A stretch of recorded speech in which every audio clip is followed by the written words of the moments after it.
The wind howled across the Colorado ridgeline, flinging snow sideways against the weathered sign of the North Star Lodge. The wooden plaque swung on rusted hinges, its carved star barely visible beneath layers of fresh powder. Inside, Jack Sullivan stood alone behind the counter, his sleeves rolled to his elbows despite the chill. A single lamp cast long shadows across the empty room. Jack pulled a small cash box from beneath the bar and tipped its contents onto the scarred oak surface. Bills fluttered like exhausted birds, 2 20s, a 10-3 crumpled ones, and a scatter of coins. He counted twice, though the result wouldn't change. $63. The meager sum seemed to mock him in the dim light. Next to the cash sat a white envelope bearing the bank's insignia in cold blue print. Jack unfolded the notice again, though he'd memorized every word. Final notice of foreclosure. Amount due $18,000. Deadline 10 days. 10 days until a stranger with a clipboard would come to lock the doors of North Star Lodge, the business he'd built from his Marine savings and sweat. From the back hallway came soft, even breathing. 8-year-old Lily slept curled under the quilt Jack's late wife had sewn, the one patterned with tiny stars that had faded with each washing. He pictured her tumble of chestnut curls against the pillow, and for a moment the tightness in his chest loosened. She couldn't know, not tonight. Maybe not ever, if he could find a miracle. Jack set the envelope aside and reached for a rag to polish the bar top, though it was already clean. The motion calmed him, slow circles over scarred oak, the smell of lemon oil mingling with wood smoke.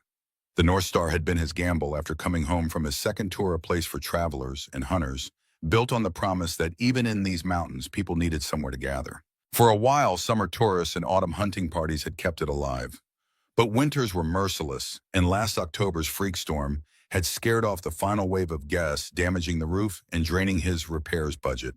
The blizzard outside growled louder, rattling windows in their frames. Jack checked his watch, 11:47 p.m. Too late for customers, too early for surrender. His phone buzzed on the counter, a text from Madison Developers development manager. The company had been circling his property for months, eager to acquire the strategic mountainside location for their luxury resort plans. Just checking in on your decision, Jack. Our offer stands until your deadline. Let's not make this more difficult than it needs to be. Jack's jaw tightened. He'd sooner burn the North Star to the ground than sell to those vultures. The lodge wasn't just timber and nails. It was his promise to Emily that he'd build something permanent after years of deployment, a legacy for Lily when cancer took her mother 3 years ago. His phone buzzed again. Remember, foreclosure records are public. Your reputation in town matters. Jack powered off the phone, his throat tight with frustration. Beyond being his livelihood, the North Star supplemented its income by providing meals to road crews and power line workers through winter contracts. Those steady arrangements had helped keep them afloat until the medical bills from Emily's treatment created a hole too deep to climb out of. Now the vultures were circling, waiting for him to fail. As long as I'm breathing, the North Star will never belong to them. Jack thought, his resolve hardening like the ice outside. He stepped to the front window, pushing aside the heavy curtain. Nothing but white chaos met his gaze. The mountain road beyond had vanished under snowdrifts. No one would drive up here tonight. The sudden sound froze him in place. At first he thought it was the wind shifting ice off the roof, but the rhythm was wrong.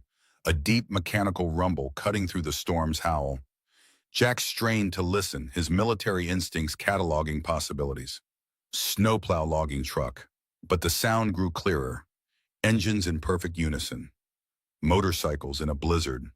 At midnight, beyond the swirling snow, faint amber glows pulsed low and steady. His mind raced. Nobody rode in conditions like this, unless they had a death wish or no choice. The glow sharpened into beams of light, cutting through the whiteout. 1, 2, 5. At least 20 headlamps formed a constellation of moving stars, each haloed by snow. Jack's pulse quickened. His first instinct was pure Marine training, assess secure. He checked the shotgun under the bar, not to use, just to know it was there.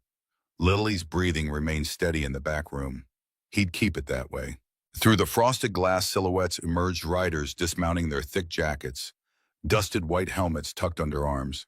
At their center, a figure strode forward with unmistakable authority, long black coat whipping in the gale. Even at a distance, Jack caught the flash of silver rings on gloved hands and the confident lift of her chin. The door handle rattled. Then a woman's voice, steady and commanding, cut through the storm. Is anyone inside? We need shelter. 20 of us. Roads closed behind. Jack exhaled slowly, his breath clouding in the cold air. 20 strangers. 20 variables. On a night when the world had already taken everything but his last $63 and his sleeping daughter. A choice waited on the threshold: fear or trust, retreat, or the stubborn kind of hospitality that had once defined the North Star. The blizzard didn't wait for his decision. It surged through the doorway. As soon as Jack turned the lock, a fist of icy air that clawed across the room. The lantern above the entrance swung violently on its chain, casting erratic bands of amber light over the snow-choked parking lot. Beyond, 20 motorcycles stood like iron sentinels, their headlamps cutting narrow tunnels through the storm. Engines throbbed in a low, unified rhythm that Jack felt in his chest, reminiscent of distant artillery. This wasn't a random group of thrill-seekers. This was an organized convoy. A tall woman with commanding posture unbuckled her helmet and shook free a mane of dark hair. Her sharp gray eyes, almost silver in the flickering light, locked onto him. I'm Alexandra Blackwood, Silver Wings. We just rode from Utah. Roads behind us are sealed with ice. We need shelter, warmth, food, anything, please. The name stirred a faint recollection. Silver Wings, a renowned all-female motorcycle collective that raised funds for women's shelters and veterans' causes. Still, reputation was one thing. Survival in a Colorado blizzard was another.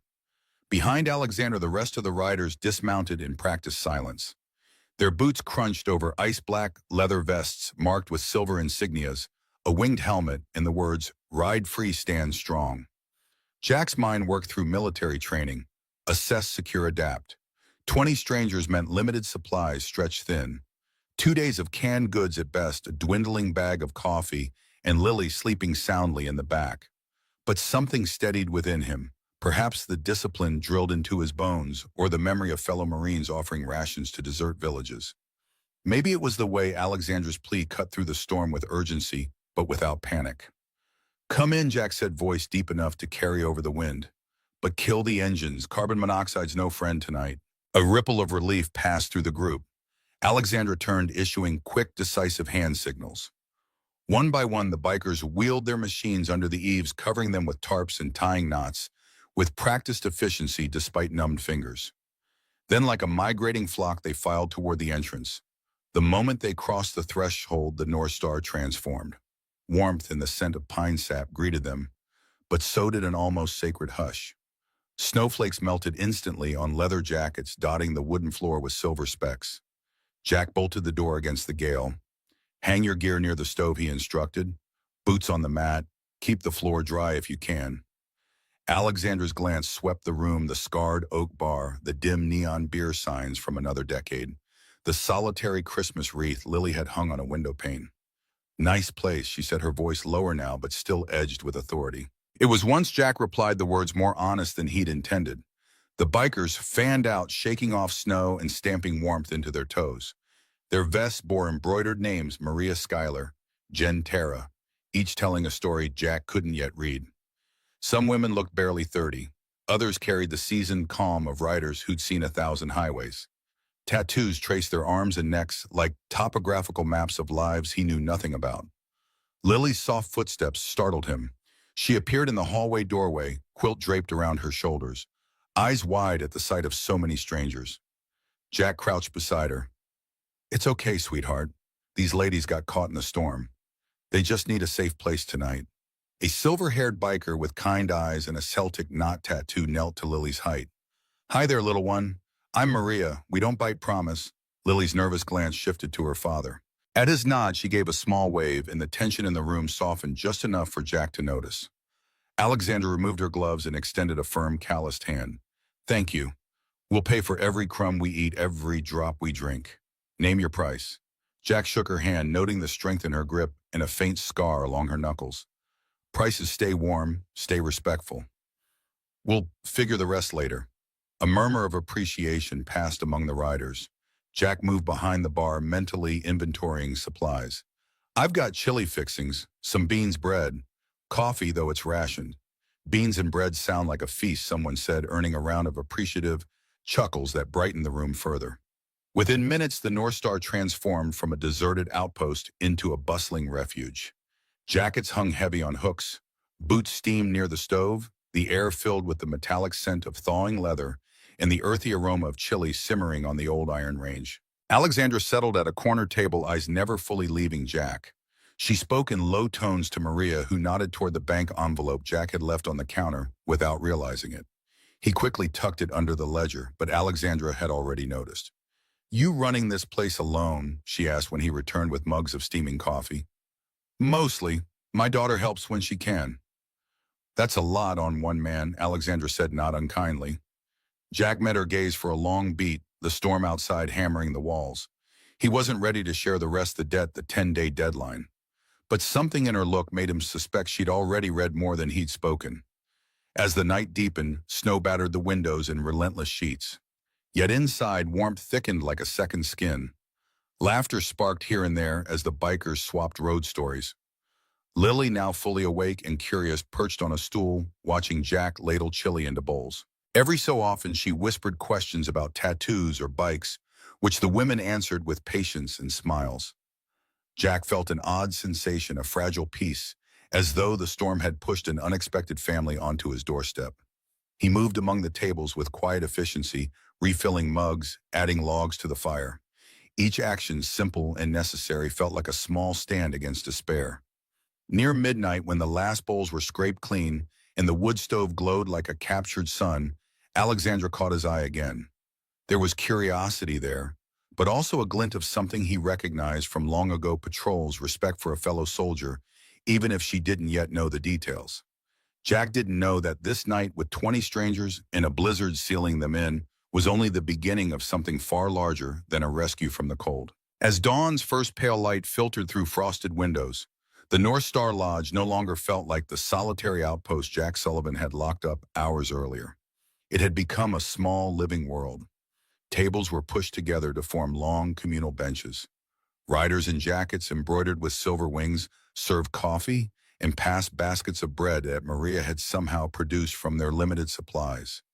Jack stood behind the bar, wiping down a cutting board, his marine senses awake to every detail: the soft creak of old floorboards under biker boots, the faint metallic clink when someone adjusted a belt buckle, the sudden hush when the wind outside dropped low enough to hear the crackle of the stove. 20 riders, 20 wildcards. Their presence pressed against him like the blizzard itself, testing his resolve. Alexandra Blackwood, still wearing her leather jacket, now flecked with melted snow, leaned one hip against a corner table.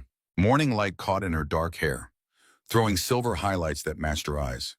Those eyes never stopped moving, assessing exits, cataloging resources, reading the room with practiced precision. When she finally spoke, her voice carried like a command across the room. "Your stockroom. It's small. How long will supplies last?" Jack measured his words. 2 days if we stretch it, maybe 3. Alexandra nodded once as though she'd expected the answer. "Then we'll ration. We've lived lean before." A ripple of agreement moved through the group, nods, soft hums of assent. They trusted her. That much was clear. Still, Jack's fingers hovered near the phone on the back counter. He wasn't sure if the storm had killed the line. He wasn't sure whether calling for help would be wise or wasteful. What exactly would he say 20 iron-willed bikers had decided to turn his mountain bar into a temporary fortress? One of the younger riders, a freckled woman with a streak of electric blue in her hair, broke the quiet. "Boss, I could check the main road, see how bad it is," she offered, voice tinged with the eagerness of someone who preferred action to sitting still.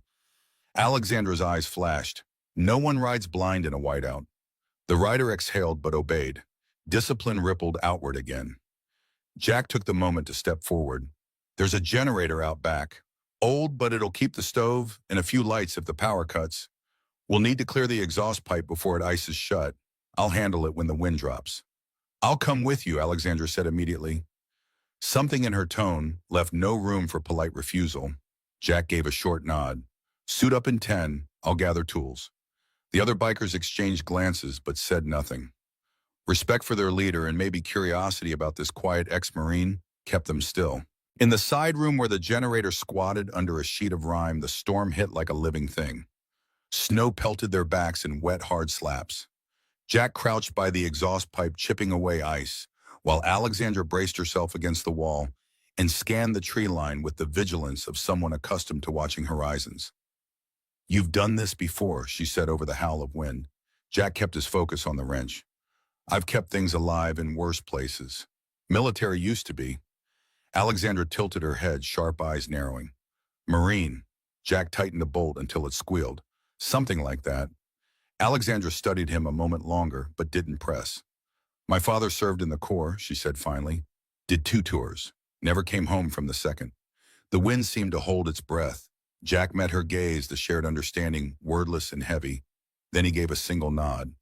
Respect between strangers who recognized the weight each carried. By the time they returned inside, a faint camaraderie had grown between them, quiet but unmistakable. Back in the bar, the atmosphere had shifted. With the generator humming and coffee reheating, the riders had rearranged furniture into a loose horseshoe around the stove. Lily sat cross-legged on the worn carpet, listening raptly as Maria spun stories of desert highways and meteor showers in Arizona. When Jack entered, every head turned slightly, as if gauging the man who had allowed them a measure of safety and warmth. It was Maria who broke the spell. "You run a fine ship, Captain," she said, lifting her mug in salute. Jack gave a small smile. Just a bar, trying to stay open. But the words tasted thin. The foreclosure letter in his pocket felt heavier than the wrench he'd carried. Alexandra returned to her corner seat and motioned for him to join her. He approached warily. "You didn't have to let us in," she said quietly. Most people would have bolted the door. Jack shrugged with a Marine's economy of movement. Leaving people out in that storm wasn't an option. Alexandra studied him for a long moment. "Not everyone thinks that way." Her words hung between them like a subtle challenge. Jack felt something stir, a faint tug he hadn't allowed himself in years, part respect, part curiosity. As the day wore on, the blizzard pressed harder against the old building. Wind moaned through the eaves. Snow stacked like fortress walls outside. The riders took turns feeding logs to the stove, their conversation ebbing and flowing in pockets of laughter and contemplative silence. Jack moved from table to table with calm efficiency that reminded Alexandra of a field medic keeping soldiers steady during a siege. Every action seemed deliberate, refilling mugs before they emptied, checking windows for leaks, adjusting the damper on the stove. Yet beneath the rhythm lay an undercurrent, the standoff of strangers forced into trust. No one said it aloud, but each understood they were bound together by weather and circumstance, their fates intertwined until the mountain released them. Near evening, Lily wandered to Jack with a sketch pad showing a drawing of the roaring bikes outside. He crouched beside her, pride softening his stern features. "That's beautiful, honey. Your mom would have loved it." A ripple of warmth spread through the room. Maria grinned. Kids got an eye for detail. Even Alexander's cool expression thawed for a heartbeat. By nightfall, the North Star felt less like a bar and more like a makeshift community. Still, Jack couldn't shake the sense of a line quietly drawn guests and host 20-1. Trust had begun to flicker, but it wasn't yet aflame. When the wind finally eased to a steady moan, Jack stepped to the door and peered outside. The world was an endless white ocean. No plows, no lights, only the silent presence of 20 powerful bikes lined like dark sculptures under thickening snow. Alexandra joined him, her breath a soft cloud. "Looks like we're here for the long haul." Jack's jaw tightened. "Then we make it work." For the first time since the riders arrived, she smiled, small, measured, but real. "You've got grit, Marine." The word landed like a quiet revelation. Jack didn't answer, but deep inside something long dormant stirred a reminder of the man who had once led men through desert storms and come home with more scars than medals. The North Star was still on the edge of foreclosure. The blizzard still roared in distant valleys. Yet as the door closed against the night, Jack sensed a shift in the air, not just survival, but the beginning of a story no storm could bury. By the time the storm settled into a slow, steady hush, the North Star had changed from a stranger's refuge into something more intimate. The scent of wood smoke clung to every beam. Frosted windows wore thick coats of white. In the soft orange glow of the stove, 20 riders' women hardened by highways sat in comfortable silence. Jack moved among them with a calm that belied his sleepless night, carrying a tray of steaming mugs, his voice low and steady when he asked if anyone needed more coffee. The quiet strength of a Marine still lived in his movements, precise, economical, and strangely comforting. Most of the women noticed. Alexandra certainly did. She sat near the corner with her elbows on the table, gray eyes following the man who'd opened his door and shared his scarce supplies without a single demand. When he placed a fresh log in the stove, the sparks leapt like small, joyful spirits. The fire crackled, painting his worn flannel shirt with flashes of copper. For a moment, even the wind outside seemed to pause. "Breakfast," Jack announced, "simply such as it is." He set down bowls of chili and beans, last night's ingredients stretched with the last hidden cans from his stockroom. He added a loaf of bread he'd baked days ago, now warmed and crisped in the oven. One of the bikers, a wiry woman called Tara, tilted her head. "You sure about feeding 20 people with your pantry?" "That's got to be the last of it." Jack poured another mug of coffee. "Eat first. I'll worry about the rest."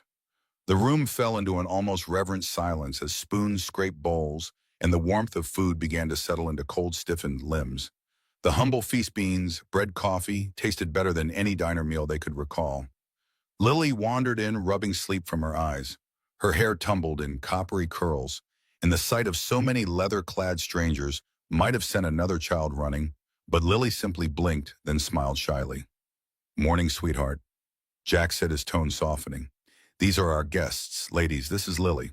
A chorus of greetings rose soft, "Hey there's," and warm good mornings. Maria offered Lily a seat and half of her bread. Lily climbed onto a stool beside her father and looked around with wide-eyed curiosity. "Did you all ride through the storm?" she asked. "Sure did," Maria answered with a grin. "Silver wings don't scare easy." Lily giggled and the sound lightened something heavy in the room. Alexandra watched the exchange, her mind working. She had met plenty of men who wore toughness like armor, but Jack's steadiness was different. He didn't perform strength, he embodied it. There was no swagger, no attempt to impress, only quiet action, feeding, fixing, making sure every stranger was warm. After breakfast, Jack began tending to chores without prompting. He wiped tables, refilled the wood bin, and even mended a loose latch on the front door with a pocket tool. Each task seemed to carry its own silent message: "I will take care of what's in front of me." Alexandra rose to help, but he waved her off with a small, polite shake of his head. "Guests sit, guests help," she countered, but his half-smile disarmed any argument. Near midday, the storm outside slowed to a gentle drift. Through the fog glass, the bikes sat buried under soft mounds of snow, like sleeping beasts. Inside, time stretched easy. The women traded road stories, wild desert nights and Arizona music festivals in Texas, dawn rides along Oregon cliffs. Lily listened as though each tale was a bedtime story, her eyes bright with wonder. When Jack finally sat down with his own plate of reheated beans, Alexandra joined him. "You don't talk much about yourself," she said, stirring her coffee. "Not much to tell." Her brow arched. "I doubt that." He took a slow sip, buying time. "Served a while, got out, opened this place, tried to raise my daughter right." That all? Jack's gaze rested on Lily now, drawing with a stub of pencil one of the Silver Wings bikes. "That's all that matters?" Something softened in Alexandra's face. She thought of her own father, a Marine who'd written letters from overseas in the same spare sentences. She wanted to ask more, but she sensed the line he had drawn and respected it for now. As the day lengthened, small acts of generosity multiplied. Maria taught Lily how to fold paper into tiny motorcycles. Tara and Skylar shoveled a path around the generator shed to keep the vents clear. Someone found a deck of cards, and laughter rose from a corner table like warmth itself. Jack joined them only to refill mugs or adjust the stove. Yet his presence anchored the room like a steady bass note under a melody. The North Star, which only hours ago had felt like a fortress against debt and isolation, now pulsed with unexpected life. Still, in quiet moments, worry returned. The foreclosure letter lay hidden under the ledger, its numbers, $18,000 in 10 days, burning like an ember he couldn't stamp out. Each kindness he offered, every extra log, every second helping chip at dwindling supplies. But he would not turn away anyone who needed warmth. Alexandra seemed to sense this, catching him alone by the stove. "You keep giving like a man who thinks he'll never run out. That's rare." Jack met her gaze. "Running out doesn't excuse doing less." The simplicity of the answer startled her. For a long beat, she only watched him, the orange light throwing a quiet halo around his worn flannel shirt and the faint scars on his forearms. Outside, the storm began to pick up again, a low, steady drum against the windows. But inside, the North Star Trust was beginning to root in shared meals and unspoken gratitude, in the quiet leadership of a man who asked for nothing in return. As evening fell, Lily presented a handful of small sketches she'd made during the day, tiny portraits of each biker captured with surprising accuracy. One by one, she offered them to the women. "This is for you," she said shyly to Maria. "So you remember today." Maria swallowed hard and hugged the drawing as if it were treasure. The room fell silent, many blinking away sudden moisture from their eyes. Jack stood in the doorway, heart full and aching. He had worried about the last $63 and the debt he couldn't escape. Yet here was his daughter giving away the only wealth that mattered, her innocent generosity, and in doing so knitting strangers into something like family. Alexandra caught his eye across the room and gave a small nod. No words passed, but Jack understood the first real bridge of trust had been built. The wind could rage all it wanted, for tonight kindness was the strongest thing on the mountain. By the second morning of the storm, the North Star felt less like a chance refuge and more like a hidden world suspended in white. Snow still fell in thick curtains, softening every edge of the surrounding pines. Inside, the wood stove hummed, and the air smelled of coffee, leather, and faint pine smoke. The bikers spoke in low, unhurried voices, their laughter an occasional spark in the muffled calm. But Alexandra's mind refused to settle. She sat at the corner table with her boots propped on the rung of a chair, nursing a mug of black coffee. Her gray eyes sharp as winter light on steel-tracked Jack Sullivan as he moved through the bar. He was as steady as he had been the night they arrived, brewing coffee, patching a draft in the back door, lifting heavy logs with quiet efficiency that carried a soldier's precision. Every small movement told a story. Alexandra had grown up among Marines. She knew the language of discipline when she saw it, the way he kept his back to the wall, the habit of scanning windows before settling into a chair, the smooth economy of his stride. No wasted energy. These were not traits of a simple bar owner. "Something about him doesn't fit," she murmured to Maria, who sat across from her. Maria, silver-haired and unflappable, lifted an eyebrow. "Doesn't fit how?" Alexandra swirled the coffee, thinking. "Most folks who run a mountain bar talk about the next beer shipment or how the furnace keeps failing. Not about generator vents and rationing like they're running a field camp. And those scars on his forearms, that's shrapnel, not kitchen burns." Maria chuckled softly. "Maybe he's just a careful man." "Maybe," Alexandra said, but doubt lingered. From her seat, she watched Jack kneel beside Lily, helping the girl lace her winter boots. The affection in his touch was unmistakable, protective, yet gentle. Alexandra felt an unexpected tug in her chest. Compassion and discipline rarely live so comfortably in the same man. Her thoughts slipped to her father, a Marine who had never returned from his second deployment. The way Jack tied Lily's boots with quick, neat knots mirrored how her father had secured her shoelaces before every childhood hike. The resemblance ached. After breakfast, the riders busied themselves. Some played cards, others oiled chains or checked bike batteries. But Alexandra remained watchful. When Jack stepped outside to shovel a path to the propane tank, she followed. The air bit at her cheeks and snow squeaked beneath her boots. Jack noticed her approach but didn't pause. "Need something?" he asked without looking up. "I like to know the man whose roof I'm sleeping under," she said, matching his stride. "And I'd like to know why he moves like someone who's cleared buildings under fire." Jack's shovel cut a clean arc through the snow. He let the blade rest a moment before answering. "Old habits. Habits don't come from nowhere." He exhaled a cloud in the cold. "Served in the Marines. Long time ago."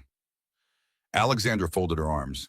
"That explains some of it, but not all." Jack's brown eyes met hers, steady, unreadable. "It's all I care to explain." For a moment, only the whisper of falling snow filled the silence. Alexandra wasn't used to being deflected. Most people spilled details under her level gaze, but Jack simply returned to work, every movement deliberate. When they re-entered the bar, the warmth hit like a soft wave. Lily ran up with a drawing of a silver motorcycle, her face bright. Jack crouched to admire it, his expression softening. Alexandra watched closely, searching for any crack in his armor. All she saw was a father's love, fierce and uncomplicated. Still, the puzzle nagged her. She had met men who had passed through fire, some dangerous, some simply wounded. Which was Jack? That afternoon, as the storm eased to a quiet snowfall, Alexandra gathered a few riders to inspect their bikes. The machines were half buried under drifts, chrome dulled by ice. They worked quickly, clearing snow from exhaust pipes and testing batteries. Jack joined them carrying a bucket of warm sand to melt stubborn patches of ice. His instructions were brief and competent, like a platoon sergeant checking equipment. Alexandra exchanged a glance with Maria. Neither needed to say it aloud. Later, while Jack prepared a simple stew from beans and a handful of root vegetables, Alexandra drifted to the bar. She leaned on the counter at ease, following his hands as he sliced onions with swift, even strokes. "You run this place alone?" she asked. "Lily helps when she can," he said without looking up. "No partner, no staff, not anymore." The words were flat, but the pause afterward carried weight. Alexandra sensed a story loss, maybe grief lurking behind those two syllables. She felt the urge to press, but stopped. Something in his posture warned her away like a door gently closed. Instead, she shifted the subject. "You know, most people would have sent us packing. 20 strangers on loud bikes, storm or not." Jack's mouth quirked in a half-smile. "Most people don't live on a mountain where storms kill if you turn folks away." "Still," Alexandra said softly, "that was a lot of trust." "Trust is how people survive," he replied. The simplicity of the statement struck her. It wasn't bravado, it was belief. As evening fell, the group settled around the stove with mugs of hot cider.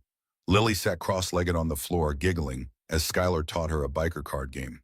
Maria recounted a desert ride under a sky full of meteors, the bar filled with a warmth that had nothing to do with temperature. Alexandra watched Jack from across the room. He leaned against the bar arms, folded, scanning the gathering with quiet satisfaction. The faint scar along his jaw caught the firelight, a reminder of battles she could only imagine. She felt a flicker of something unfamiliar, a mixture of admiration and curiosity that edged toward respect. Yet the mystery of him remained like a locked box. When Jack finally joined them near the fire, Maria raised a mug. "To our host, the quiet man who opened his door." A chorus of toasts followed, warm and sincere. Jack accepted with a modest nod, his eyes drifting to Lily, who beamed at the attention. Alexandra's gaze lingered on him long after the laughter faded. He was more than a host, more than a bar owner. The question was how much more, and why he worked so hard to keep that part hidden. Outside, the blizzard softened into a gentle, endless fall, like feathers from a giant pillow. Inside, unspoken currents deepened. Trust was forming, but so was Alexandra's determination to understand the quiet Marine who had turned a snowbound night into an unexpected sanctuary.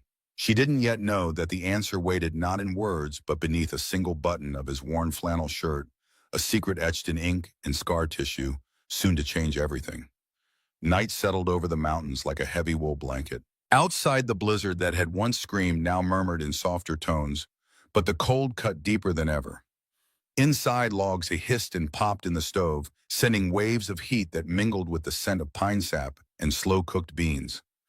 Jack stood at the hearth, sleeves rolled to his elbows, carefully stacking new firewood. The room behind him glowed with an almost festive warmth. Mugs of steaming cider on tables, soft laughter from bikers swapping road stories, Lily drawing elaborate swirls of snowflakes and motorcycles on a scrap of paper. Alexandra watched from her corner seat, eyes narrowed in quiet thought. For 2 days she had studied this man, his precise movements, his unshakable calm, the scars on his forearms. Her instincts, honed by years of leading Silver Wings across unpredictable highways, told her he was more than a bar owner with a gentle heart. But he had offered only hints, served a while old habits. The fire snapped, scattering embers. Jack leaned forward to add another log. As he did, his worn flannel shirt shifted, and for an instant the top button strained open. A triangle of skin, bronzed by sun and scarred by time, caught the firelight. Alexandra's gaze sharpened. Beneath that glimpse of skin, something darker curved in bold lines. Ink. She rose without thinking.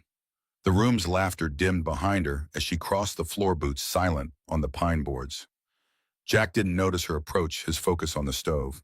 When she reached him, the warmth of the fire washed over her face. "Careful," she said softly. "That one's not set right."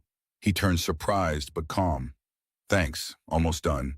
A loose ember popped, and instinctively Alexandra stepped closer. Her hand brushed his shoulder as she reached to steady a log that threatened to roll. The motion was natural, almost protective, until her fingers brushed the soft edge of his shirt collar and felt the rough texture of something beneath. For a heartbeat, she hesitated. Then with a gentle tug meant to free a caught fold of fabric, she lifted the top button and shifted the collar aside. What she saw made her breath catch. Across Jack's left chest, a sprawling tattoo blazed in black and scarlet ink, the emblem of the United States Marine Corps. The eagle, globe, and anchor were rendered with striking artistry. Above the crest, the words Semper Fidelis arched in bold serif script. Below, the faint outline of a combat ribbon seemed almost alive under the flicker of firelight. Alexandra's hand froze midair. Her gray eyes widened. Every sound in the room seemed to fall away, cards mid-shuffle, conversations half finished. Only the soft hiss of the fire and the muted breath of the storm outside remained. Jack straightened, realizing too late what had happened. His instinct was to step back, but Alexandra's stunned expression rooted him in place. The silence spread like a wave. One by one, the silver wings turned to look. Conversations died. Even Lily, sensing the shift, lowered her pencil and stared. Alexandra finally found her voice, but it came out as a whisper. Marine Corps. Jack held her gaze steady and unflinching. Once, a long time ago, Maria, who rarely showed surprise, exhaled a low whistle. That's no casual tattoo. That's a lifetime. The air in the room changed, charged with something between reverence and awe. The women who had spent years defying stereotypes of fragility now looked at Jack with new understanding. Alexandra's mind flashed with images, her father's crisp uniform, the folded flag handed to her family, the long nights, wondering what courage and sacrifice had truly meant. The same emblem now marked the chest of the quiet man who had sheltered them without question. You never said she managed. You never asked, Jack replied, his voice even, but not cold. Alexandra's throat tightened. That emblem, it's my father's world. He was a Marine, he never made it home. Something softened in Jack's eyes. He reached for his button but paused, as though understanding that the truth finally visible deserved a moment in the open. I'm sorry for your loss, and I thank him for his service. A long breath passed through the room like the collective exhale of 20 riders who suddenly felt they were in the presence of something larger than themselves. The questions came slowly, respectfully. How many tours? Maria asked. 2 in the Middle East, Jack answered, keeping his tone level. Recon unit, hard years, good men. Why leave it behind? Another biker ventured. Jack's gaze drifted to Lily, who sat cross-legged with wide, serious eyes. I had someone who needed me more than the Corps. When my wife passed, he swallowed, once steadying himself. Lily was 3. I came home for good. The words landed heavy and gentle all at once. The bikers, many of whom carried scars of their own lost parents, broken families, roads that stretched into lonely distances, felt the truth settle deep. Alexandra's eyes softened, her earlier suspicion melting into something else entirely. Respect, yes, but also connection. You fought for a country that sometimes forgets its fighters, she said quietly. And now you're fighting for this place. For her, Jack offered a small nod. The mission just changed. The room slowly found its breath again. Conversations resumed, but at a lower register, no longer the casual chatter of strangers, but the thoughtful sharing of people who had glimpsed one another's deepest truths. Lily slipped from her stool and padded to her father's side. Without a word, she climbed into his arms. Jack held her close, the Marine emblem still visible, glowing faintly in the firelight, like a quiet vow. Alexandra looked at him, then at Lily, and felt a warmth spread through her chest. She thought of Silver Wing's own mission, protecting women on the road, offering shelter to those cast aside. Maybe their paths had crossed this night for more than mere survival. Finally, she spoke, her voice steady. Semper Fidelis. She said the Latin words always faithful, ringing with new meaning. Jack met her eyes and returned the phrase softly, like a promise. The storm outside moaned and shifted, but inside the North Star something unshakable had formed. Not just trust, kinship. The Marine's tattoo, revealed almost by accident, had become a beacon binding a band of wandering bikers and a quiet father into a single unexpected company. And though no one could name it yet, they all felt the same quiet certainty. This night marked the beginning of a bond that would outlast the snow, the mountain, and even the debt waiting in a bank envelope under the bar. The North Star Lodge seemed to breathe differently after the revelation of Jack's Marine Corps tattoo. It was as if the fire in the stove had grown a second heart, pulsing warmth and quiet respect into every corner. The storm outside had slowed to a ghostly whisper, the world wrapped in deep winter silence. But inside, the air vibrated with something new.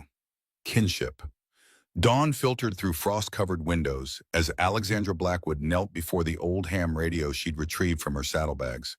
Her slender fingers adjusted knobs with practiced precision, the static crackling like distant campfires. Several silver wings gathered around their faces tight with concentration. We need to reach any chapter within range. Alexandra's voice carried authority despite its softness. Especially Utah and Wyoming. They'll have the best access routes once the storm breaks. The radio hissed and popped, occasional fragments of voices breaking through before dissolving back into white noise. Alexandra's persistence was unwavering, trying different frequencies, adjusting in the antenna they'd rigged to the highest point of the lodge's roof. Jack watched from across the room, recognizing the focus of someone accustomed to completing missions regardless of obstacles. Lily had awoken early, her small hands busy with paper and colored pencils scavenged from her room. She sat cross-legged beside Maria, the silver-haired rider, whose gentle patience had won the child's trust completely. Under Maria's guidance, Lily's drawings had evolved from simple sketches to detailed renderings of motorcycles and riders. Each completed artwork was ceremoniously presented to its subject, received with genuine appreciation that made the girl's face glow. Jack moved through the kitchen area, mentally calculating supplies. The pantry's meager contents stared back at him: 3 cans of beans, half a sack of potatoes, some flour and coffee. 2 days of food at most, stretched thin among 22 people. He jotted notes on a pad, mapping out ration plans, his military training, transforming scarcity into strategy. This isn't your first time managing limited supplies, is it? Maria had appeared beside him, her keen eyes noting his methodical inventory. Jack's mouth quirked slightly. When you've fed a squad in the desert with nothing but MREs and local markets, you learn to make something from nothing. Maria nodded, the silver in her hair catching morning light. I was a school principal before I retired. 30 years of stretching budgets to feed young minds. Not quite the same as the Marines, but I'd say feeding knowledge to kids takes more courage than any battlefield. Jack replied, something genuine warming his voice for the first time since the bikers' arrival. Their moment of connection was interrupted by a triumphant shout from Alexandra. The radio had finally caught a clear signal. A Silver Wings chapter in Laramie, Wyoming had responded. Jack moved closer, listening as Alexandra rapidly explained their situation. Her words clipped and precise. The location of the North Star, the number of stranded riders, the conditions of the pass, and after a glance toward Jack, the situation with the bank and Madison developers. The voice on the other end crackled with determination. We can mobilize at least 15 riders with cold weather gear. Maybe more if we tap the Veterans Network. But the roads are still closed at the state line. Earliest we could reach you is tomorrow, maybe the day after. Alexandra's eyes met Jack's across the room. Tomorrow felt both impossibly distant and dangerously close to his foreclosure deadline. She turned back to the radio, her voice lowered, but still audible. And the other matter, the financial situation. Static filled the pause before the reply came. I'll contact Rachel. She's got connections in banking. Give me the details and we'll see what we can do. Silver Wings don't leave their own behind, or those who shelter them. Jack's shoulders stiffened. He hadn't agreed to this, hadn't asked for financial rescue. Pride warred with practicality as he turned away, busying himself with stoking the fire. The flames leapt higher, throwing his shadow large against the wall, while 20 pairs of eyes tracked the silent battle playing across his features. Alexandra finished her transmission and approached Jack slowly, respecting the boundary of his silence. You're angry, she stated simply. I don't need charity. Good, because I'm not offering any. Alexandra's voice had the edge of steel wrapped in velvet. What I am offering is alliance. There's a difference. Jack met her gaze, the Marine in him recognizing a fellow commander. I've fought my own battles for 8 years, since Emily died, since I hung up the uniform. I'm still standing. And now you're facing foreclosure with a child to protect and 20 strangers to feed, Alexandra countered. No Marine ever won a war by refusing reinforcements. That's not courage, that's pride. And pride makes for poor armor when the enemy's at the gate. The room had gone silent, the other riders pretending not to listen while absorbing every word. Even Lily had paused, her drawing eyes wide with the intuitive understanding of children who recognize when adult worlds are shifting. Several bikers had gathered near the windows, their postures alert as they tracked something moving outside. A vehicle's engine growled in the distance, different from their motorcycles, heavier, more aggressive. Jack moved to the window, wiping frost from the glass with his palm. A black Jeep Cherokee with oversized tires was forcing its way up the snow-covered road chains, biting into ice. "Looks like your enemies arrived early," Alexandra murmured, stepping beside him. Richard Coleman. Jack's jaw tightened. Madison Developers attack dog. The man had been harassing him for months, each offer for the property lower than the last, each deadline tighter. The foreclosure wasn't just bad luck, it was engineered pressure designed to force Jack's hand.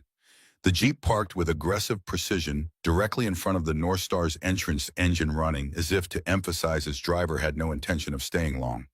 A tall man in an expensive North Face parka emerged, his clean-shaven face tight with the concentration of someone navigating treacherous terrain while wearing Italian leather boots never intended for snow. Jack moved to the door, his stance automatically shifting to what Alexandra recognized immediately as a defensive posture, weight, centered hands loose at his sides, chin slightly tucked. She signaled silently to several riders who casually repositioned themselves around the room, creating an invisible perimeter that any military tactician would appreciate. The door swung open, bringing a blast of cold air and Richard Coleman's artificial smile. "Well, well, Jack Sullivan actually has customers." Wonders never cease. Coleman's eyes widened fractionally as he registered the number of women in leather vests, his forced smile flickering as he recalculated the situation. "Just checking on how you weathered the storm." Being neighborly, Jack's face remained impassive. Neighborly would have been a phone call, or not pressuring the bank to foreclose in the middle of winter. Coleman laughed, the sound as hollow as a frozen lake. "Business is business, nothing personal." His gaze swept over the leather-clad women with poorly disguised disdain. "Though I'm surprised to see you've turned the place into a biker hostel. Not exactly upscale clientele, is it?" Alexandra stepped forward, her movement fluid as water, but with unmistakable purpose. She extended her hands, silver rings glinting. "Alexandra Blackwood, CEO of Blackwood Tech. And you must be the representative from Madison Developers we've heard so much about." Coleman's expression shifted from dismissive to calculating in an instant. The tech entrepreneur Alexandra Blackwood, his handshake was too firm, too eager. "What brings someone like you to this establishment?"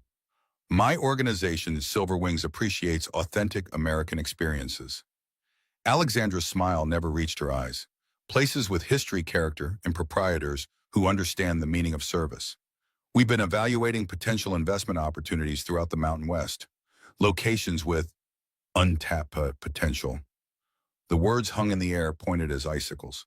Coleman's gaze darted between Alexandra and Jack, reassessing the power dynamics he'd assumed upon entry. "Investment opportunity." Here Jack watched this exchange with wary confusion.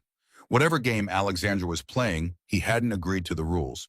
Yet there was something satisfying about seeing Coleman thrown off his practiced script. Alexandra continued smoothly.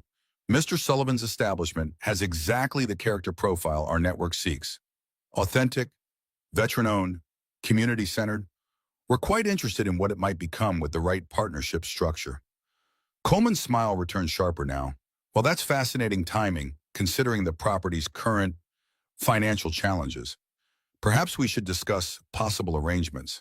Madison Developers is always open to creative solutions." He reached into his parka, extracting a business card held between two manicured fingers. "My direct line. Call me when you're ready for serious discussion." Alexander accepted the card with practiced indifference. "Of course. Though, I should mention, we're also investigating certain development companies in the region. Due diligence, you understand. We like to know who else might be operating in our potential investment zones." Her smile tightened. "And how they operate." Something flickered across Coleman's face, uncertainty, perhaps concern. "Well, I won't interrupt your gathering. Just wanted to check that everything was functional after the storm. The foreclosure proceedings continue as scheduled, Jack. Unless, of course, something changes." He glanced pointedly at Alexandra before turning toward the door. When the Jeep had disappeared back down the mountain road, leaving nothing but exhaust clouds hanging in the cold air, Jack turned to Alexandra, his expression a storm of its own. "What exactly was that? I don't need you making promises about my property." "I didn't promise anything," Alexandra countered calmly. "I created doubt and bought time. Men like Coleman operate on certainty, The certainty that you're desperate, isolated, and without options. I simply introduced variables he didn't expect. Several riders had clustered around Tara, the youngest Silverwing, with electric blue hair streaks, who was furiously typing on a slim laptop. Her fingers flew across the keys, eyes narrowed behind blue frame glasses. Madison Developers has quite the reputation, she announced to the room. 3 lawsuits in the last 2 years for predatory acquisition tactics, allegations of manipulating local zoning boards, and her eyebrows lifted, interesting political donations to officials who later approved their permits despite environmental concerns. Alexandra nodded as if this confirmed suspicions. They targeted you specifically, Jack. This isn't random bad luck. They want this location and engineered the circumstances to force you out. Jack's fists clenched at his sides. I know, they've been circling since Emily died. Started friendly, got less so when I refused to sell. He glanced toward Lily, still absorbed in her drawing, seemingly oblivious to the tension vibrating through the room. The debt is real enough, though. Medical bills, repairs after last year's storm damage. The bank's not wrong about what I owe. Maria had joined them, her calm presence a counterpoint to the gathering storm of anger and determination. Jack, she spoke gently. Sometimes the bravest thing a warrior can do is accept the help of allies. That's not weakness, it's wisdom. Jack looked at the 20 women who had transformed from strangers to something else entirely in less than 48 hours. Their faces reflected a resolve he recognized from his time in uniform, the unspoken pact among those who understood that survival sometimes depended on trusting others to have your back. Alexandra watched this internal struggle with patient intensity. We're not asking permission to help you, Marine. We're informing you of our intention to fight alongside you. The decision isn't whether to accept help, it's whether you'll stand with us or waste energy pushing us away while we help you anyway. A small sound from across the room drew their attention. Lily stood clutching a new drawing. This one showed the North Star Lodge, surrounded by motorcycles with stick figures holding hands in a protective circle around the building. Mommy always said the strongest people know when to hold hands with friends. The simple truth from his daughter's lips broke something open in Jack's chest. He knelt to her level, taking the drawing with careful hands. Your mom was the smartest person I ever knew. And you're just like her. When he stood again facing Alexander and the Silverwings, his decision had been made. If you're determined to ride into this battle with me, I won't stop you, but I need to understand the plan. Alexandra's rare, genuine smile transformed her face. First, we secure communications, then supplies, then reinforcements. And then she glanced toward Coleman's departing tire tracks in the snow. We find out exactly what Madison Developers doesn't want us to know about their interest in this property. The remainder of the day unfolded with military precision. Alexandra divided the riders into teams, each assigned specific responsibilities. The communications team boosted the radio signal by repositioning the antenna. The resources team cataloged every supply and identified critical needs. The intelligence team, led by Tara, dug deeper into Madison Developers' history and regional activities. Jack found himself impressed despite his lingering reservations. These women operated with a cohesion and efficiency that reminded him of his Marine unit. They moved with purpose, communicated clearly, and anticipated problems before they arose. By mid-afternoon, they had a comprehensive situation assessment and the beginnings of a strategic response. Not every Silverwing was immediately on board. A heated discussion erupted when Alexandra outlined her intention to mobilize resources from multiple chapters to address Jack's financial situation. This isn't what Silverwings was built for, Skylar? Argued, her voice sharp with concern. We support women in crisis, veterans with specific needs, not random businesses that made bad financial decisions. Alexandra's eyes flashed. First, nothing about Jack's situation is random. He's being deliberately targeted. Second, he's a decorated Marine who opened his doors to 20 strangers in a blizzard without hesitation. And third, she stepped closer to Skylar, her voice lowering. This is exactly what my father would have done. The Marine who inspired Silverwings in the first place. The challenge hung in the air between them. Skylar held Alexandra's gaze for a long moment before finally nodding. Your call, boss. I'll back your play, but not everyone in the organization will understand this detour from mission. It's not a detour, Maria interjected softly. It's an extension. Her weathered hand smoothed her Silverwings vest. We don't just ride for ourselves, we ride for what's right. The debate settled, Alexandra returned to the ham radio, making contact with chapters in Utah, Wyoming, and Colorado. Each transmission outlined the situation and requested specific support funds, supplies, mechanical assistance, and most importantly, legal and financial expertise to counter Madison developers' pressure tactics.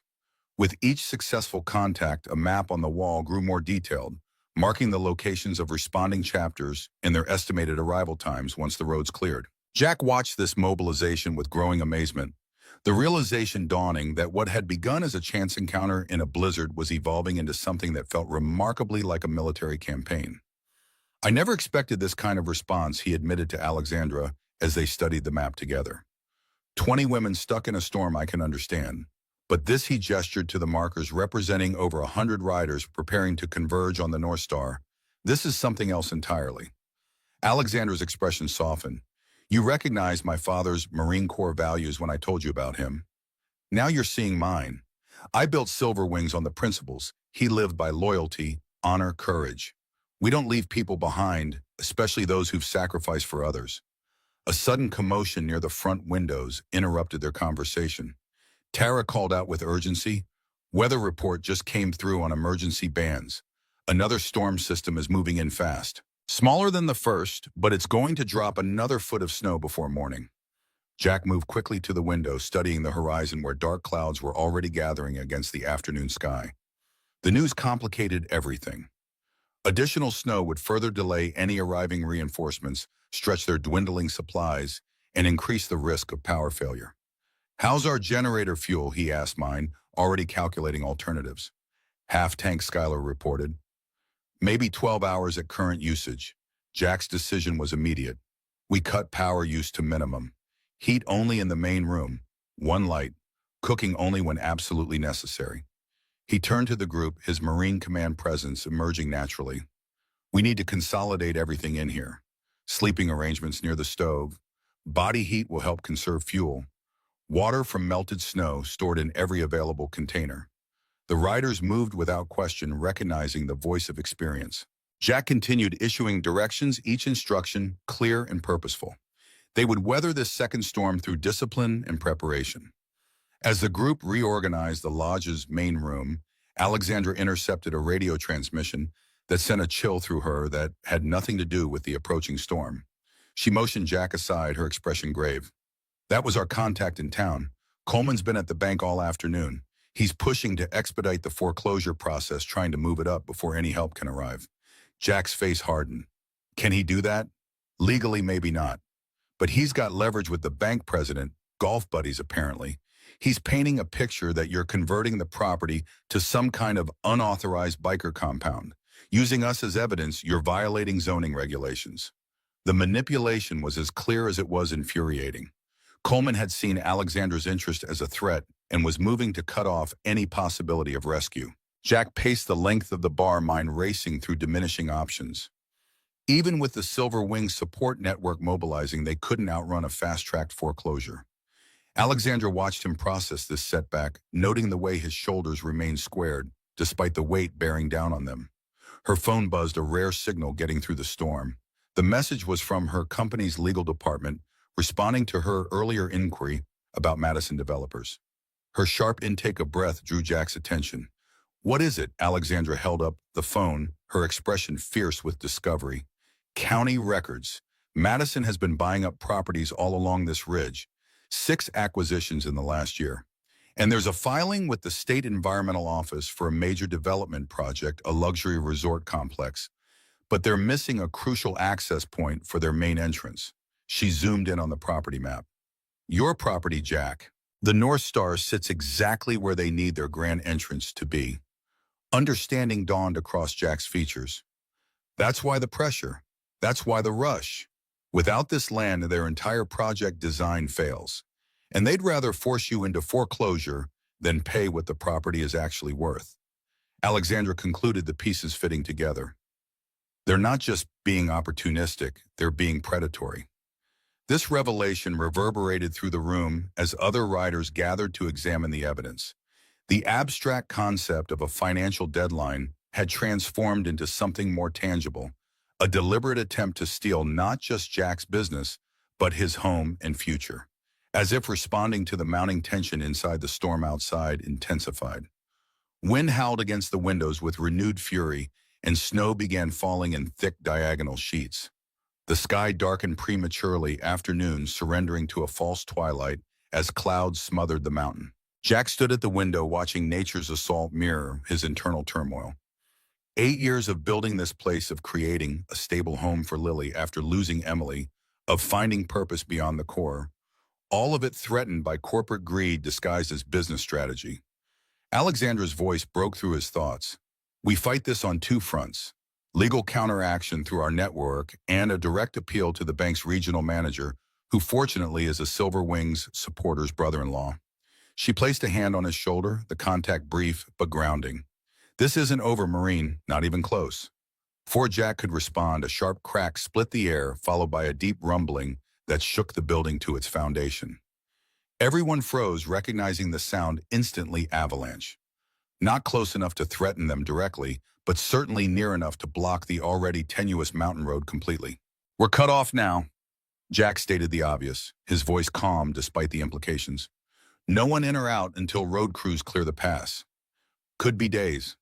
The secondary storm system had triggered exactly what they'd feared: a natural barrier between them and any approaching help. The maps on the wall, with their hopeful markings of inbound support, suddenly seemed like wishful thinking rather than tactical reality. As darkness fell completely, the group gathered around the stove, its heat now more precious than ever. Supplies were arranged in neat stacks, rations for at least 3 days, if carefully managed. Water containers lined one wall. Sleeping areas had been designated, with the youngest and oldest nearest the heat source. Jack moved among them, checking blankets, confirming comfort, his caretaker role extending naturally from Lily to these 20 women who had become improbably his allies. When he finally settled beside his daughter, who was already drowsy against Maria's shoulder, Alexandra joined them, her expression thoughtful. Even with the roads blocked, she said quietly, our network is still moving. The legal team is filing emergency injunctions against any accelerated foreclosure. The financial team is assembling funds. The problem now is time and access, Jack nodded, understanding the tactical assessment. We hold this position, conserve resources, wait for conditions to improve. His military training provided clarity: when forward movement is impossible, strengthen your current location and prepare for the next opportunity to advance. Lily stirred against Maria, blinking sleepily up at her father and Alexandra. Are we going to lose our home? Her small voice carried in the quiet room a reminder of what truly hung in the balance. Jack gathered her close, choosing his words carefully. We're facing a challenge, sweetheart, but we've got unexpected friends helping us fight. He glanced at the women around the room, their faces illuminated by firelight. And Sullivans don't give up just because the road gets hard. Alexandra watched this exchange, something tight and protective awakening in her chest. Before she could speak, a mechanical groaning from the back room interrupted, followed by a faltering in the single lamp that lit their gathering. The generator's rhythm stuttered, coughed, and then stabilized, but the warning was clear. Jack was on his feet immediately. Fuel line's freezing. We need to clear it now or we lose power completely. 2 riders with mechanical experience volunteered instantly, already reaching for their jackets. Alexandra rose as well, but Jack shook his head. I need you here. Coordinate. Keep everyone calm. If we don't come back, his eyes held hers. You're in command.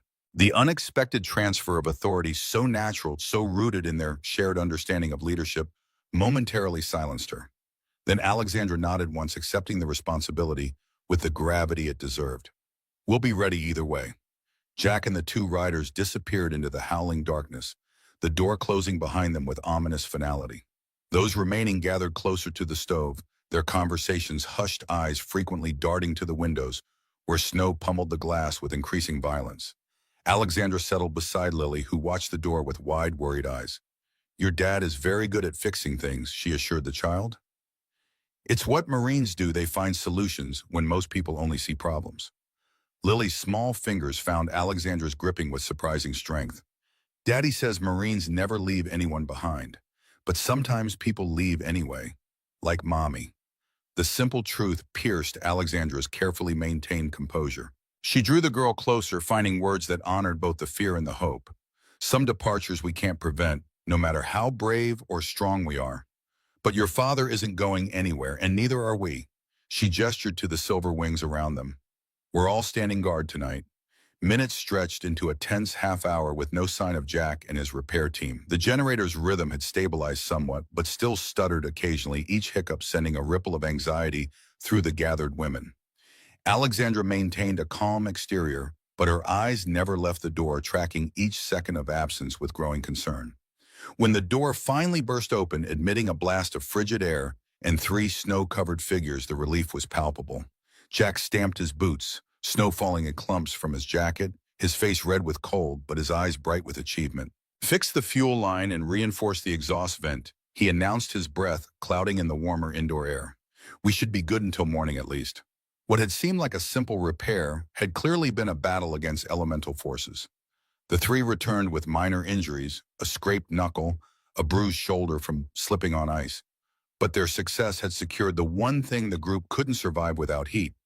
As the night deepened and the storm continued its assault on the mountain, the North Star's main room transformed into an impromptu camp. Sleeping forms huddled in borrowed blankets, boots and jackets serving as pillows. Lily had fallen asleep against Jack's side, her small face peaceful despite the chaos of their circumstances. Alexandra and Jack remained awake, speaking in low voices by the stove, their conversation a mixture of tactical planning and more personal revelations. Why a tech company CEO rides with silver wings isn't the usual career path, Jack observed, stoking the fire with careful precision. Alexandra's smile was faint but genuine. I built Blackwood Tech from nothing after my father died, coded the first prototype in my apartment while working two other jobs. When success came, it came fast, too fast. I found myself in board meetings with men in expensive suits who'd never missed a meal or wondered if they'd have a home next month. She stretched her hands toward the fire's warmth. I needed to remember what was real. The road does that. The women who ride with me, they're the most authentic people I know. Jack nodded, understanding more than she might have expected. The Corps gave me that reality stripped to its essentials. Who stands beside you when everything goes to hell? Who shares their last water? Who carries the extra weight when your legs are giving out? They fell silent, recognizing in each other a similar search for meaning beyond society's comfortable illusions. The storm outside battered the lodge with renewed fury, but inside something equally powerful was building, an alliance forged in shared values and mutual respect that transcended their brief acquaintance. Dawn arrived gray and grudging, offering little respite from the storm that had raged through the night. Jack woke first, military habits persisting despite exhaustion. He checked the generator, confirmed their remaining fuel, and started coffee with the last of their grounds. The rich aroma gradually roused the others from uneasy sleep. Alexandra joined him at the window, where they silently assessed the transformed landscape.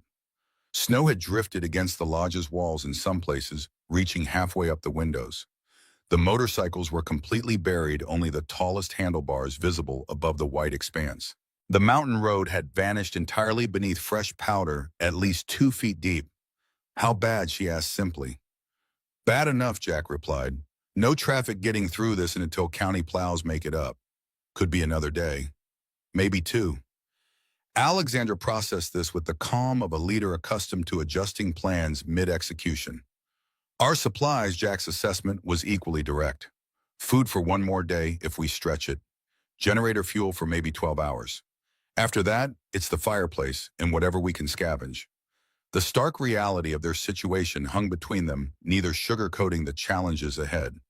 They had weathered one storm only to face another, with dwindling resources and increasing pressure from both natural and human adversaries. And yet, as they turned from the window to face the room where Lily was helping Maria distribute the last of their bread for a simple breakfast, both felt something that defied logical explanation. Not quite hope, but its more battle-tested cousin, determination. Whatever Madison developers had planned, whatever the storm had unleashed, they would face it together, Marine and CEO, father and riders, the North Star and Silverwings. The unlikely alliance had been forged in crisis, but was strengthening with each passing hour, transforming from convenience to conviction, from accident to purpose.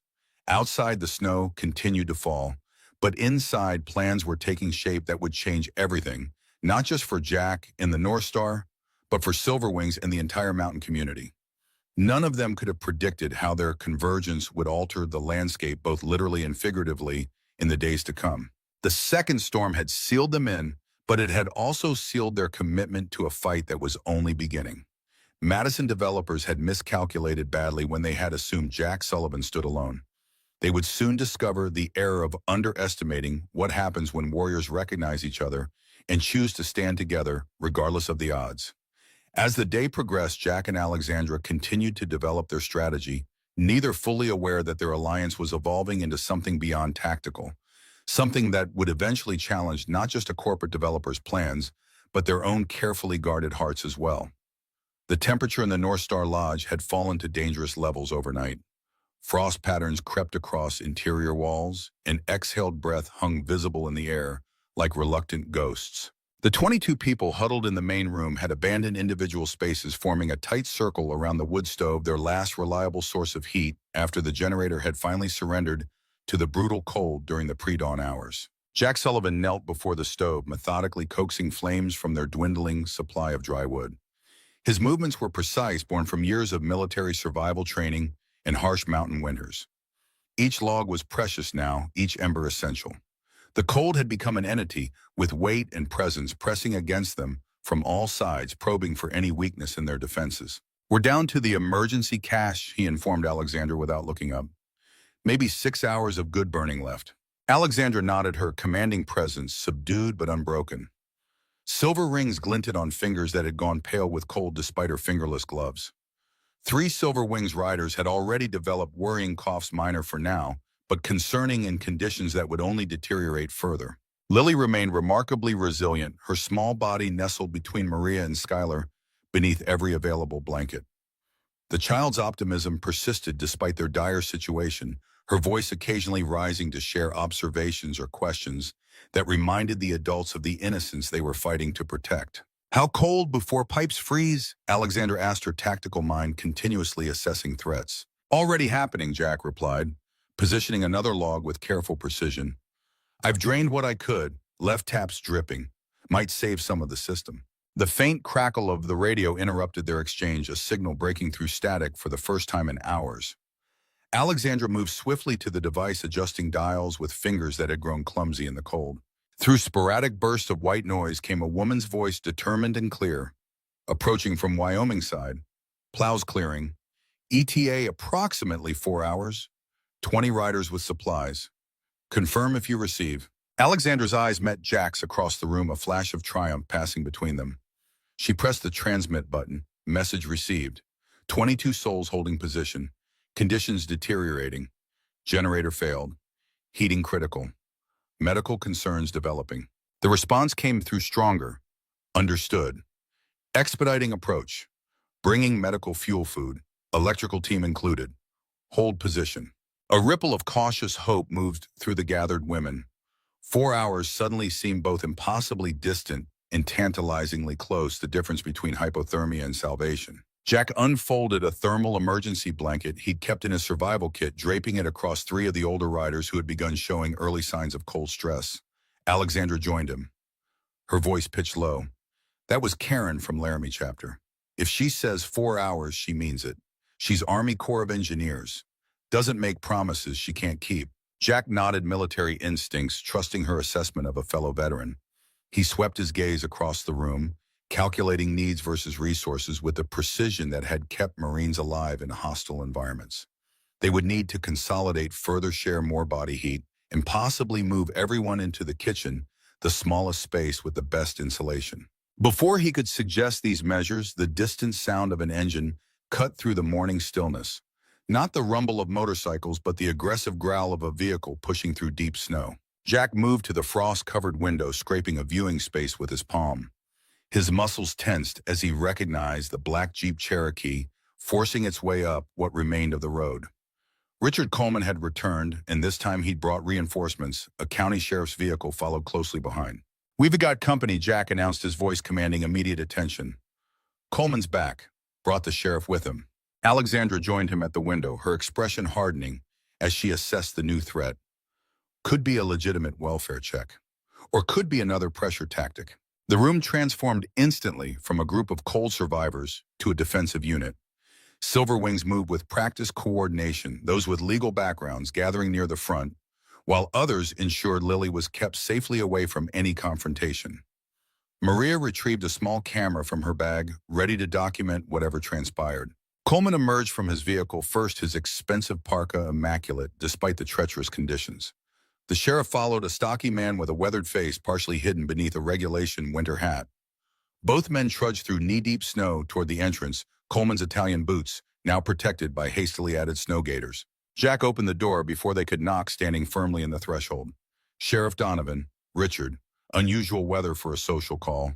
Sheriff Donovan nodded respectfully. Welfare check Sullivan. Got reports of potential overcrowding, unsafe conditions. Just doing my job. Coleman's artificial smile appeared, though it failed to reach his eyes. We're concerned about code violations, Jack. All these motorcycles, all these guests. The property isn't zoned for commercial lodging. Plus, his gaze swept past Jack to the crowded room beyond potential health hazards, with so many people in a structure with inadequate facilities. The strategic nature of this visit became immediately clear.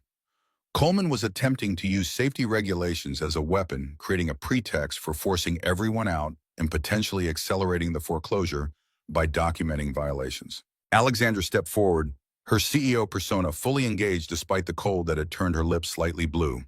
Sheriff Donovan, I'm Alexandra Blackwood. We're not commercial guests. We're a registered nonprofit organization caught in a weather emergency. She produced identification with corporate efficiency. I believe Good Samaritan laws in Colorado specifically protect property owners who provide emergency shelter during life-threatening conditions. The sheriff's expression shifted subtly, a recognition flickering across his features. Blackwood Tech, the security systems company, the same. Alexandra's tone remained professional but took on a warmer note. Your department probably uses our body cameras. Model SC420.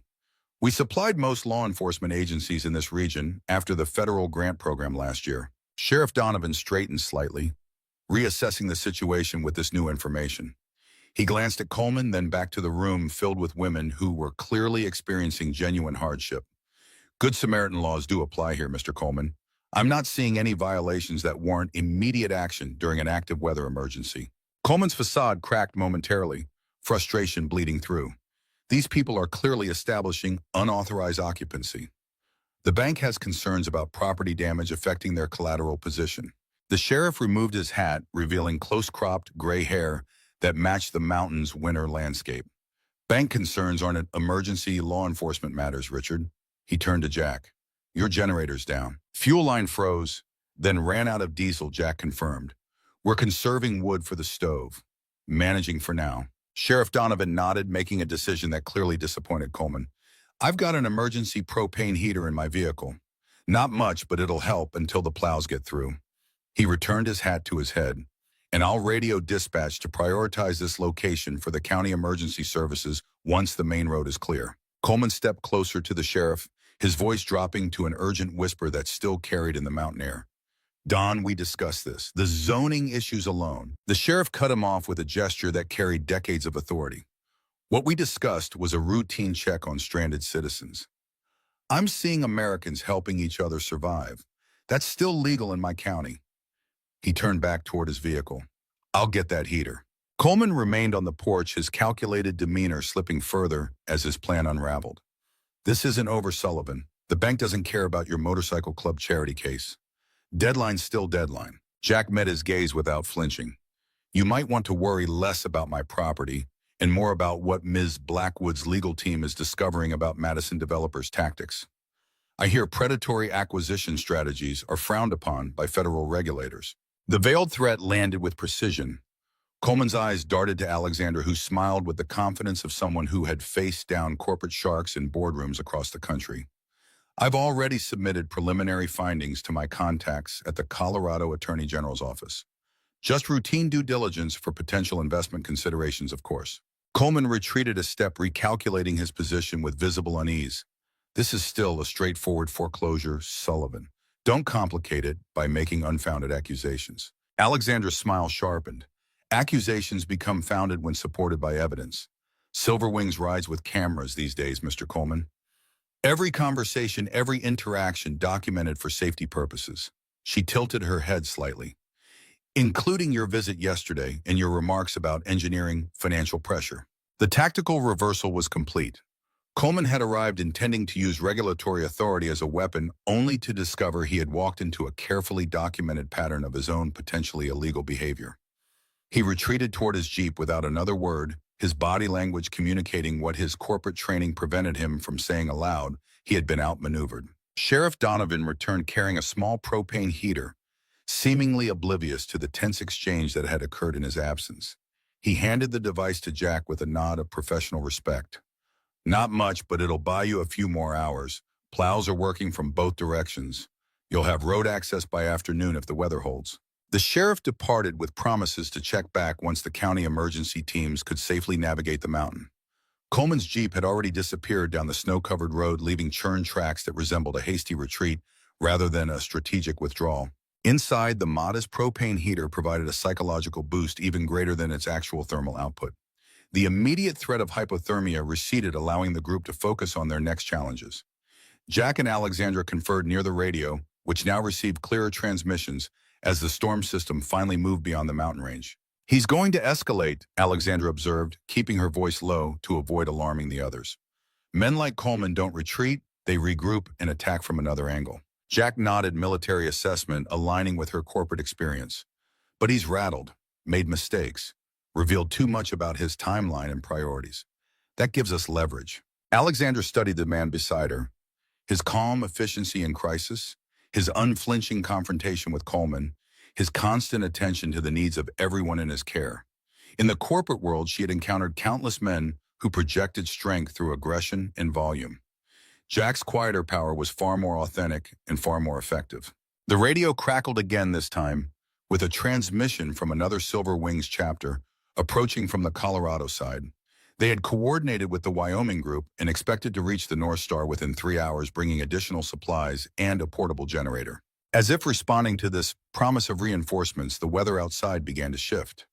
The relentless clouds thinned, allowing occasional shafts of sunlight to pierce through and reflect blindingly off the snow-covered landscape. The temperature remained dangerously low, but the clearing skies meant improved visibility for approaching rescue teams. The next hours passed in a blur of preparation. Despite the cold and their exhaustion, the Silver Wings organized the lodge to receive the incoming support efficiently. Lily had taken charge of creating a large welcome banner, directing several riders and transforming a bedsheet into a colorful sign with "Thank you, Silver Wings" painted in bold letters. Jack worked methodically to clear snow from the entrance and create a path to the propane tank, which would need refilling when supplies arrived. The physical labor warmed him temporarily, but his fingers and toes had begun to lose sensation, a warning sign he recognized from survival training. Alexandra joined him outside, her breath creating a frozen halo around her face. "You need to warm up. You're pushing too hard." Jack continued shoveling, each movement precisely calibrated to conserve energy while maximizing effectiveness. "Hypothermia is a slow predator. I can feel it coming. Know my limits." Alexandra took the shovel from his hands with gentle firmness. "Leaders need to model self-preservation, not just self-sacrifice." Her eyes held his, a commander recognizing another's blind spot. "Your daughter needs you functional, not heroic." The simple truth penetrated where arguments would have failed. Jack relinquished the shovel, acknowledging her point with a nod. "She knows what it's like to lose one parent. I won't risk leaving her without another." They returned inside, where Maria had organized a system of gentle exercises to keep everyone's blood flowing without overexertion. Lily demonstrated arm circles with exaggerated enthusiasm, her resilience a beacon that sustained adult morale.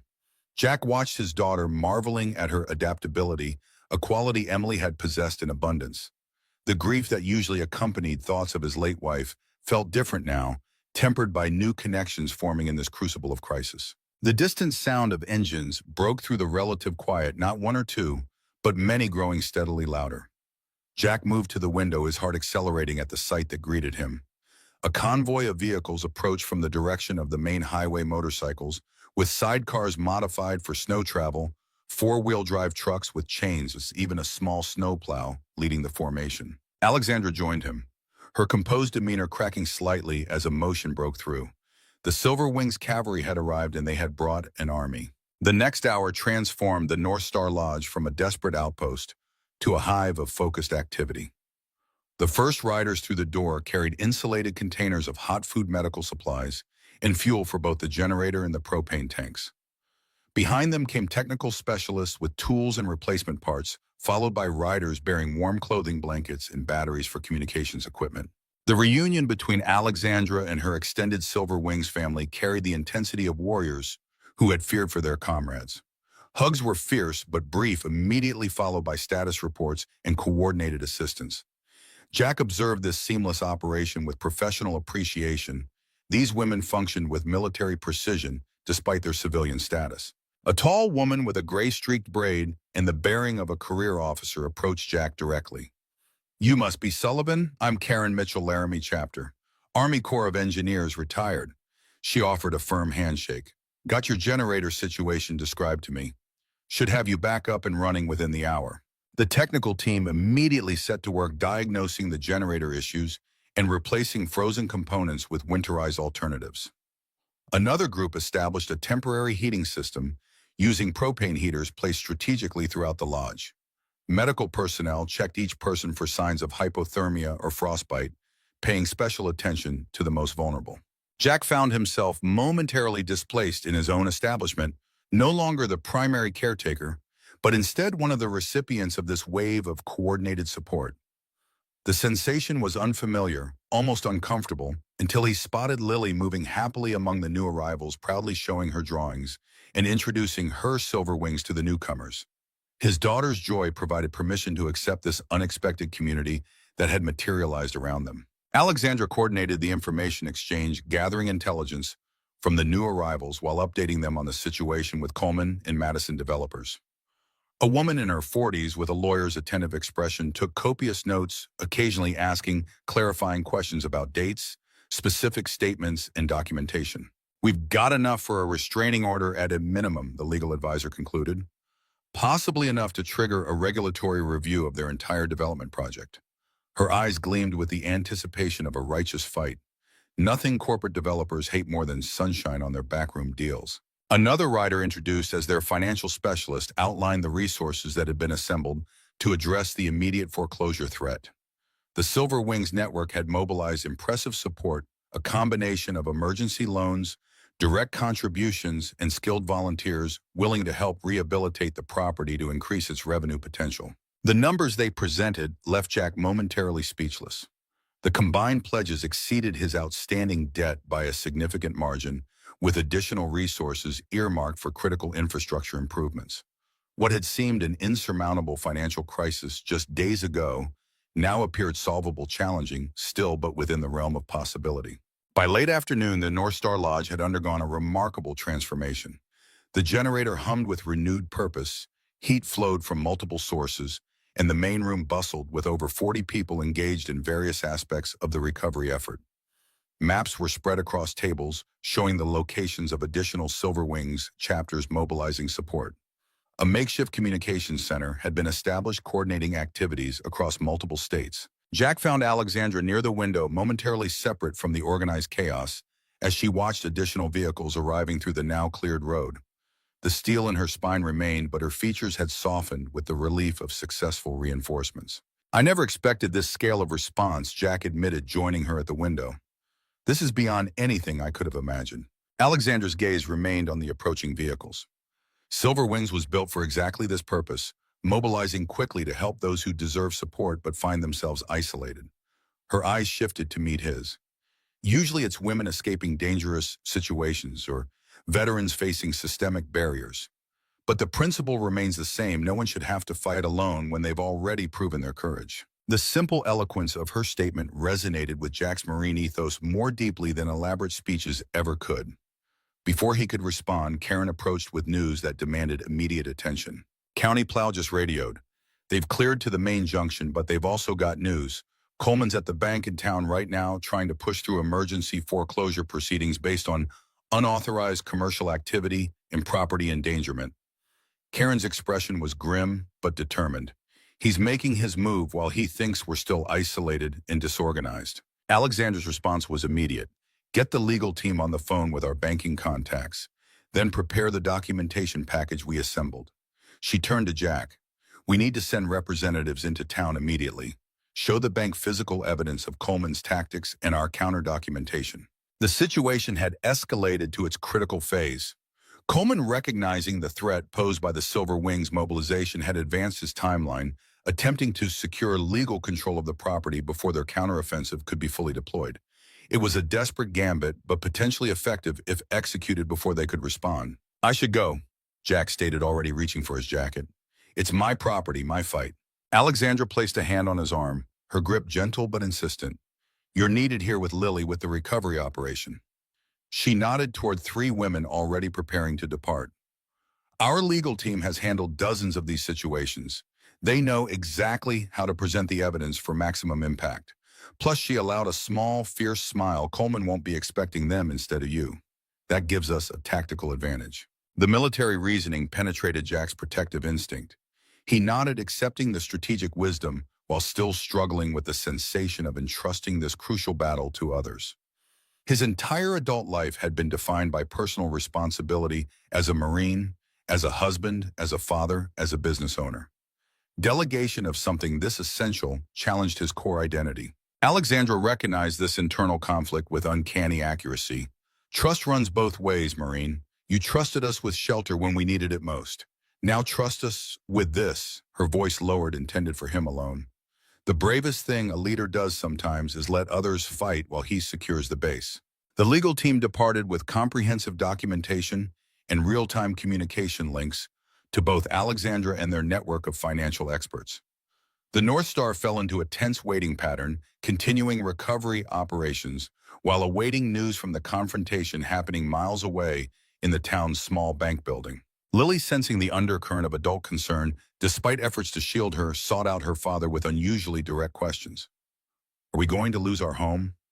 Her small face carried the serious expression of a child who had already experienced profound loss once and recognized its approaching shadow. Jack knelt to her level, choosing honesty, tempered with appropriate reassurance. "We're facing a tough fight, sweetheart, but we're not fighting alone anymore." He gestured to the Silver Wings members working throughout the lodge. "Sometimes help comes from unexpected places. That doesn't make it any less real." Lily considered this with the solemn contemplation only children can truly master. "Like when Mom got sick and all the neighbors brought food and helped with me." The simple parallel caught Jack, unprepared, emotion tightening his throat momentarily. "Exactly like that. Community matters. Your mom always knew that better than I did." Lily nodded, apparently satisfied with this framework for understanding their current circumstances. She reached into her pocket and withdrew a folded paper, carefully smoothing it open to reveal a new drawing, this one showing the North Star surrounded by motorcycles with stick figures holding hands in a protective circle around the building. "I made this for Ms. Alexandra. Do you think she'll like it?" Jack studied the artwork, recognizing in his daughter's simple lines a profound truth about their situation that many adults would miss. "She'll treasure it, Lily, because you've captured exactly what's happening here better than any of us could explain it." Across the room, the radio crackled with an incoming transmission from the legal team. Alexandra moved swiftly to receive it, her posture alert as she listened to the report. Her expression shifted from concentration to surprise, then to carefully controlled satisfaction. She gestured for Jack to join her as the transmission continued. The confrontation at the bank had unfolded in unexpected ways. Coleman had indeed attempted to expedite the foreclosure process, citing regulatory violations and property misuse as justification. What he hadn't anticipated was the bank's regional manager being present, the same manager who had a brother-in-law deeply involved with the veterans' support organizations, including Silver Wings. The legal team had presented not only documentation of Coleman's potentially illegal pressure tactics, but also a comprehensive financial package demonstrating the North Star's viability with proper support. More critically, they had revealed Madison Developers' pattern of similar actions against other property owners along the proposed resort corridor, information that transformed the narrative from an isolated foreclosure to a systematic corporate predation strategy. The bank manager's decision had been swift and unequivocal. Foreclosure proceedings were suspended pending full review, with a 30-day extension automatically granted to allow proper consideration of all financial options. Coleman's protest had been cut short by the manager's pointed question about whether Madison Developers would prefer to address these issues in a private banking review or a more public regulatory investigation. As Alexandra relayed this information to the assembled group, a cheer erupted that seemed to shake snow from the eaves outside. The immediate threat had been neutralized. They had secured precious time, not complete victory, but a critical defensive position from which to launch their counter-strategy. The celebration that followed carried the infectious energy of warriors who had faced annihilation and found reprieve. Food was shared, stories exchanged, and bonds strengthened between people who had been strangers just days before. The Silver Wings contingent had grown to nearly 50 members, with reports of additional supporters establishing supply chains and communication networks throughout the region. As evening approached, Jack found himself momentarily alone on the porch, watching the sunset paint the snow-covered mountains in shades of amber and gold. The temperature remained bitterly cold, but with the restored heating systems, proper supplies, and reinforced community, the bite of winter had lost its threat. Alexandra joined him, offering a steaming mug of coffee, real coffee, not the rationed brew they had subsisted on during the crisis.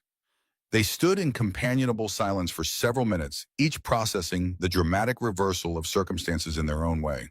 "It's not over," Jack observed, finally his tactical mind already looking beyond the immediate victory. "Coleman and Madison won't abandon their plans because of one setback." Alexandra nodded, her breath creating crystalline clouds in the frigid air. This was just the first engagement. They'll regroup, try different angles, look for new vulnerabilities. That's how corporate predators operate.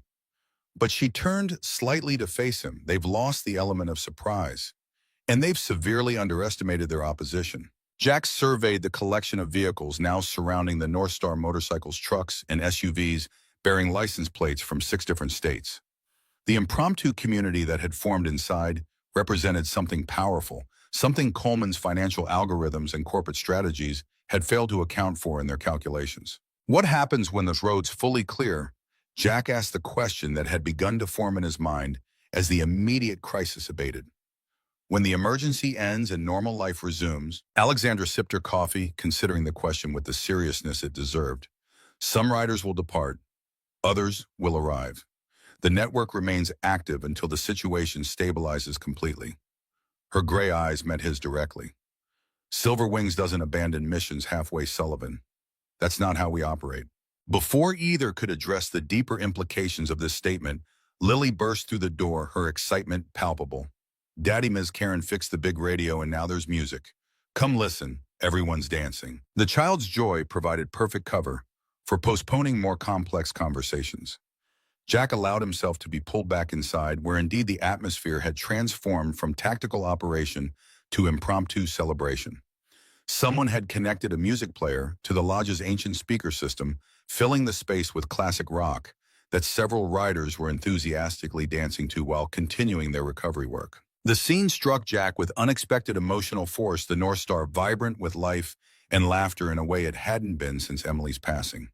For years, he had maintained the lodge as a business and shelter, but had forgotten its original purpose as a gathering place for community. Watching Silver Wings members teaching Lily dance moves, while simultaneously organizing supply inventories, he glimpsed a version of his establishment he had never fully realized, one filled with purpose beyond mere survival. 3 days later, as the mountain roads cleared completely and supply chains were restored, the immediate crisis had fully abated. Teams of riders with specialized skills had tackled critical repairs that Jack had been forced to postpone due to financial constraints. The leaking roof was properly sealed, electrical systems upgraded, and plumbing issues addressed with professional efficiency. Others had focused on enhancing the lodge's commercial potential, developing marketing strategies, targeting the motorcycle community as a specialized niche that complemented the existing hunter and outdoor enthusiast clientele. The evening was winding down after another day of intense activity.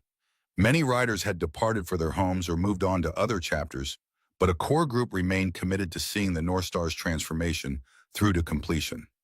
Jack found Alexandra on the newly cleared deck, watching as the last light faded from the sky and stars began to appear in the crystal-clear mountain night.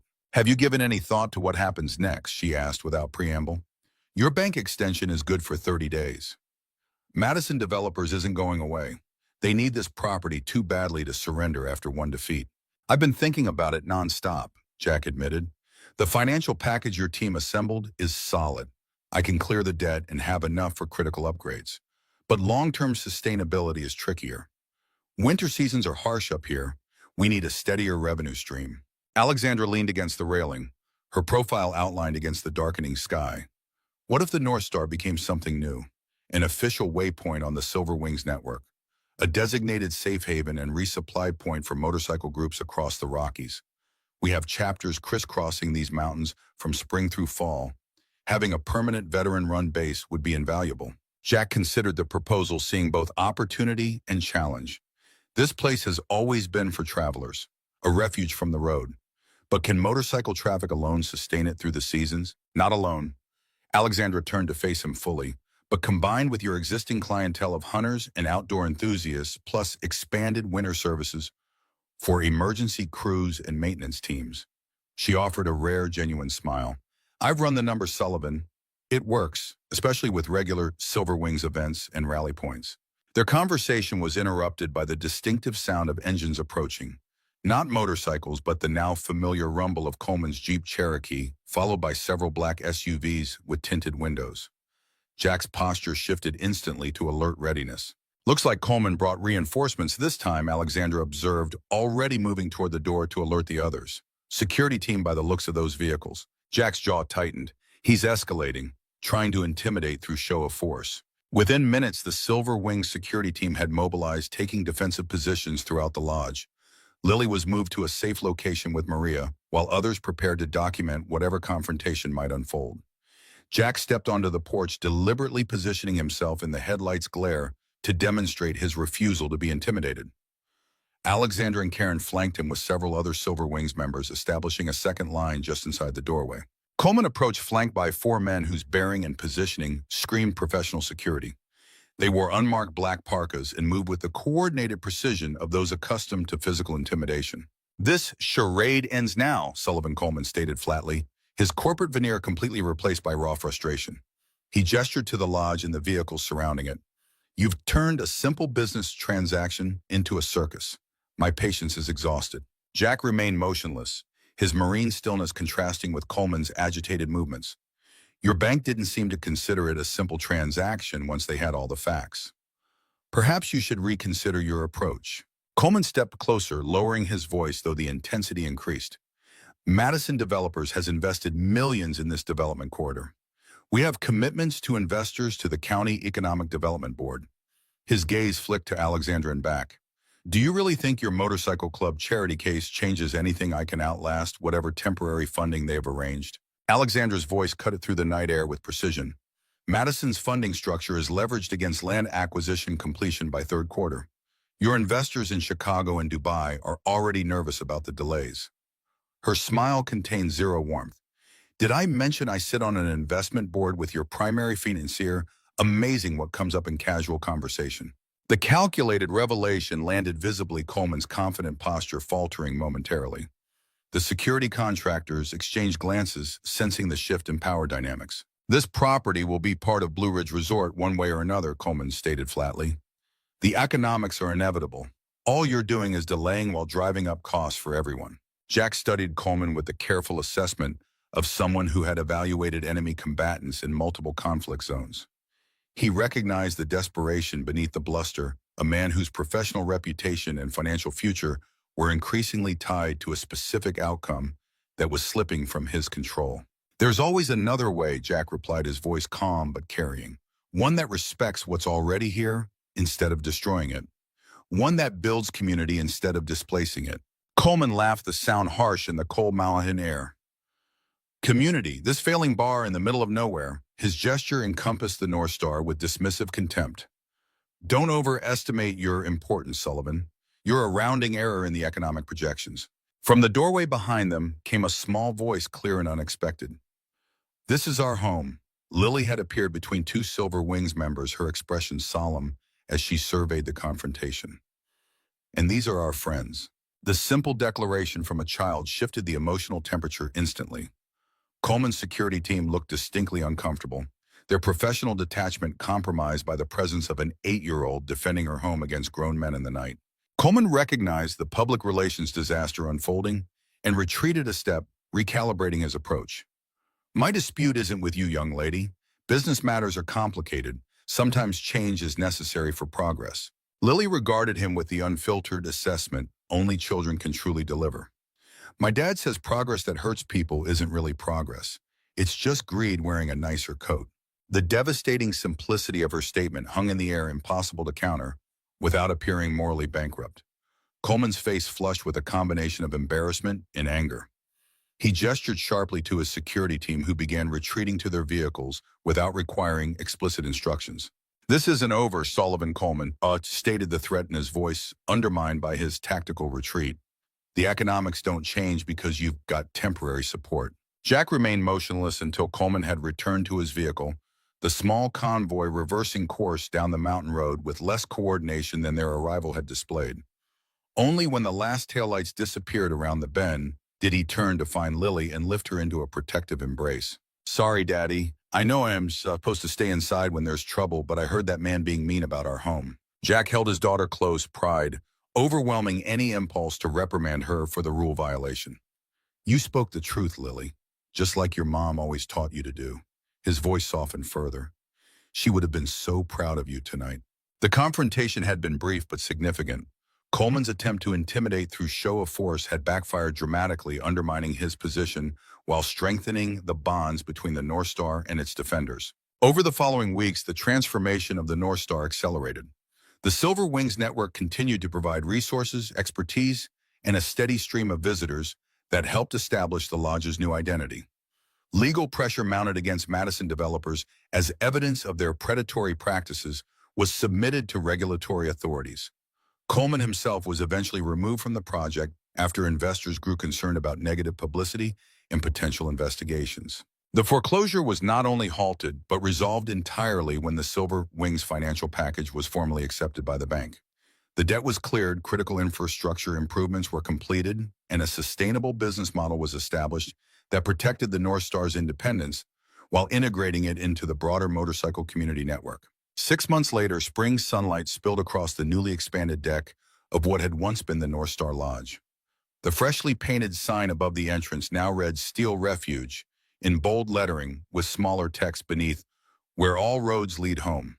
The parking area had been expanded and professionally graded, accommodating both cars and a substantial number of motorcycles arranged in neat rows. Weekend visitors filled the main room, a diverse mixture of motorcyclists, hikers, taking advantage of the mountain trails, and locals who had discovered the establishment's excellent food and welcoming atmosphere. The interior had been tastefully renovated, maintaining its rustic character while adding modern amenities and subtle motorcycle-themed decorative elements that made it a distinctive destination on popular riding routes. Jack Sullivan moved through the crowded space with the relaxed confidence of someone who had found his purpose anew. He stopped to chat with customers, checked in with the small but efficient staff he'd been able to hire, and occasionally glanced at the framed photographs now decorating the walls, images documenting the remarkable transformation that had begun during a desperate blizzard. Lily darted between tables, now comfortable in her role as the unofficial junior ambassador of Steel Refuge. Under Maria's tutelage, who had decided to stay on as a permanent fixture at the lodge, her artistic talents had developed remarkably, and her drawings, professionally framed, had become a distinctive feature of the establishment's decor. The rumble of a familiar motorcycle engine announced a much-anticipated arrival. Jack moved to the entrance, his heart lightening at the sight of Alexandra dismounting her bike. Her visits had become more frequent over the months, each stay a little longer than the last, as her connection to both the Steel Refuge and its owner deepened beyond professional alliance. "How's Seattle surviving without you?" Jack asked the question, carrying their private joke about her increasingly extended absences from Blackwood Tech's headquarters. Alexandra's smile reached her eyes, a transformation Jack had watched unfold gradually over their months of collaboration.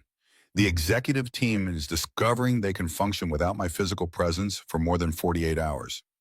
Revolutionary concept in corporate America." As they moved to what had become their usual table overlooking both the interior and the mountain views beyond, Jack felt the weight of a decision he'd been considering for weeks. Before he could speak, Alexandra placed a folder on the table between them. "The board approved it yesterday," she said without preamble. "Rocky Mountain Regional Office. Blackwood Tech will establish a permanent presence in Colorado, focused on outdoor security systems and emergency communications technology." Her eyes met his, steady and certain. "I'll need to be here at least half-time to oversee it." The implication hung between them another step in the gradual convergence of their separate worlds. Jack considered her words, understanding both what was said and what remained unspoken. Steel Refuge could probably accommodate a tech executive in residence, he replied with characteristic directness. His eyes held hers with steady certainty, if she were planning to stay a while. Alexandra's smile deepened professional reserve, giving way to genuine warmth. I hear the owner appreciates those who understand the value of community, especially if they're willing to contribute to building something meaningful together. Lily appeared at their table carrying a new drawing. This one showing the Steel Refuge surrounded by spring flowers and motorcycles beneath a bright sun. I made this for your office in Seattle, she announced, presenting her artwork with solemn ceremony. So you remember us when you're there. Alexandra accepted the gift with equal seriousness, though her eyes softened as she studied the detailed rendering. It's beautiful, Lily, though I think I'll be remembering this place more and more frequently, even without reminders. As spring sunlight lengthened toward evening, casting golden light across the mountains and valleys surrounding the Steel Refuge, Jack surveyed what had once seemed impossible, not just the survival of his business, but its transformation into something vibrant and meaningful that honored both Emily's memory and the future he wanted for Lily. What had begun as 20 strangers seeking shelter from a blizzard had evolved into a community, a purpose, and perhaps even the beginning of a new chapter in his personal life. The storm that had once threatened everything had instead cleared the way for possibilities neither he nor Alexandra could have imagined on that desperate winter night when she had first knocked on his door. Outside, the first Silver Wings riders of the evening were arriving, their engines announcing the continuation of a tradition that would likely outlast all of them. A circle of support, a promise of shelter, a reminder that even in the coldest winter, unexpected warmth could be found when doors opened instead of closed.